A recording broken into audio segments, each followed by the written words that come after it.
امریکہ اور ایران کے درمیان کشیدگی پھر بڑھ رہی ہے اور پاسدارانہ انقلاب نے خلیجی ملکوں میں قائم جو امریکی اڈے ہیں ان پر میزائل حملوں کا دعویٰ کر دیا ہے۔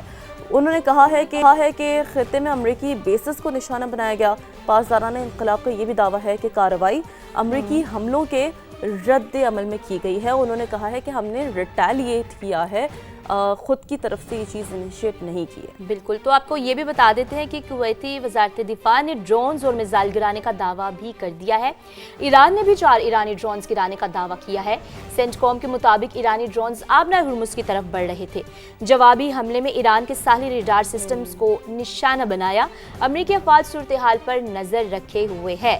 دوسری طرف ایرانی میڈیا کے مطابق آبنائے ہرمز میں امریکی بحری جہازوں کی نقل و حرکت پر وارننگ دی گئی ہے۔ بالکل ایسا ہی ہے۔ تو جی یہ کچھ ہو رہا ہے۔ اب مجموعی طور پر سچویشن کیا ہے وہ بھی آپ لوگوں کو بتاتے ہیں کہ ایران کے پاس اب بھی 21-22% میزائل باقی ہیں، لیکن یہ تعداد جنگ سے پہلے مقابلے میں بہت کم ہے۔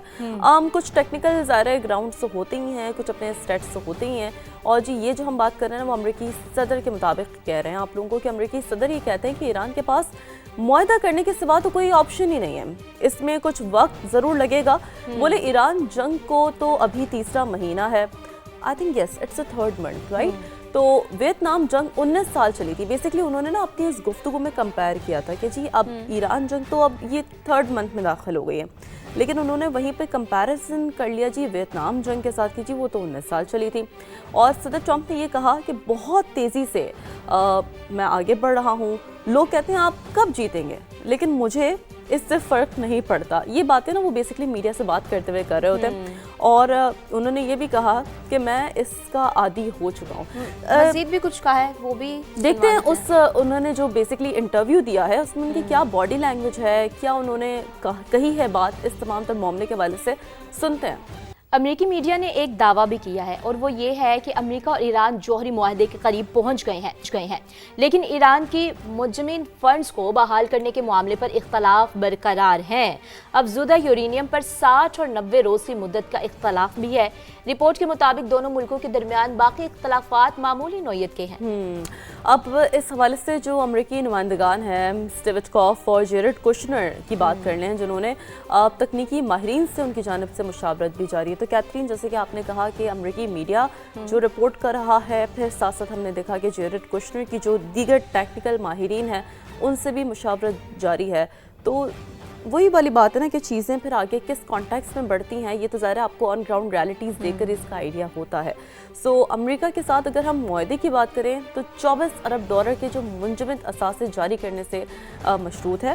امریکہ ایران مذاکرات $24 ارب کے معاملے پر تعطل کا شکار ہوئے۔ یہ بہت امپورٹنٹ سٹیٹس ہیں جو ہم آپ تک پہنچا رہے ہیں۔ اور ایرانی سپریم لیڈر کے عسکری مشیر محسن رضائی نے امریکی ٹی وی CNN سے گفتگو کی، اور اس میں انہوں نے بیسکلی اس سٹیٹس پر ذکر کیا۔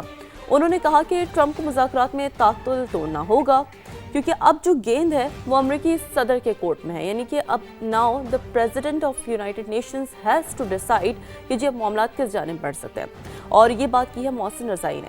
آپ کو یہ بھی بتایا کہ محسن رضائی بھی بہت ہی اتھارٹیٹیو پوزیشن رکھتے ہیں، اور ساتھ ساتھ اس گفتگو کے ساتھ انہوں نے ایک دھمکی دی ہے کہ اگر امریکہ نے دوبارہ جنگ شروع کی تو اسے خلیج فارس سے آگے تک پھیلا دیں گے، کیونکہ یہ بات دیکھیں ہم سب جانتے ہیں کہ جیو اسٹریٹجیکلی مڈل ایسٹ کی اگر ہم بات کریں یا پھر ہم بالخصوص USA کی بات کریں، اوور آل سچویشن بات کریں، تو یہ سارا ایک کنیکٹڈ لوپ ہے۔ جنگ کا دائرہ آبنا ہرمز سے بحر ہند اور باب المندب آبنا سے بحیرہ روم تک بڑھا دیں گے۔ اب آپ دیکھیں نا کہ اس میں جو انہوں نے پورا ذکر کیا ہے، یہ آپ میپ میں بھی دیکھ پائیں گے، جو ساتھ ساتھ ویژولز ہم دکھا رہے ہیں آپ لوگوں کو، کتنا ایک کروشل، کتنا ایک وائٹل روٹ ہے۔